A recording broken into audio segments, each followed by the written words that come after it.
কিছু না। তাহলে চেঁচালি কেন? এমনি বাতিটা একটু বন্ধ করে দাও না। এইটাতে তোর এত কষ্ট?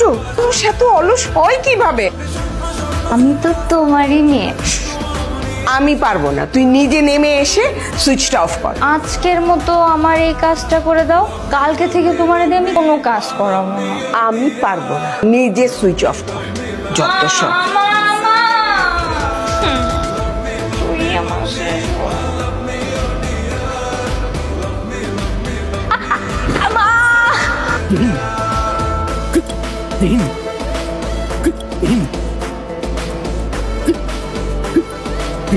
আমি তোমাকে বলছি না, আমার একমাত্র আদরের মেয়ে তো।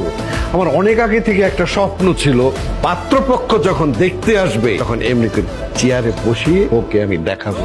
ওহো ও তাই, স্বপ্ন স্বপ্ন স্বপ্ন বাস্তবায়ন করছে। উনি আসলে আগের মতো অলস আছে, স্বপ্ন টপ্ন কিচ্ছু না, উনি মিথ্যা বলছে। মা তুমি একটু হেঁটে দেখাও তো। হেঁটে দেখাবো? এখন আমাকে দেখেন, আমি যাওয়ার সময় তো হেঁটে যাব, তখন আমার হাঁটা দেখে। হাঁটতে কষ্ট হচ্ছে তাই তো? ঠিক আছে আপনি বসে থাকেন, হাঁটতে ঠিক আছে। আপনি যেহেতু আমাদের সামনে বসে আছেন, আমাদের সবাইকে একটু খাবারটা পরিবেশন করেন। মা সবাইকে নাস্তা এগিয়ে দাও। মা, সবাইকে চা নাস্তাগুলো একটু আগায় দাও তো। তোর সামনে তো আছে, তুই দে না। মা, সবই যখন করলে এতটুকু আর বাদ রাখলে কেন? তুমি দাও। আপনার দিতে কষ্ট হচ্ছে বুঝি? হ্যাঁ, উঠতে ইচ্ছা করছে না, বসে থাকি।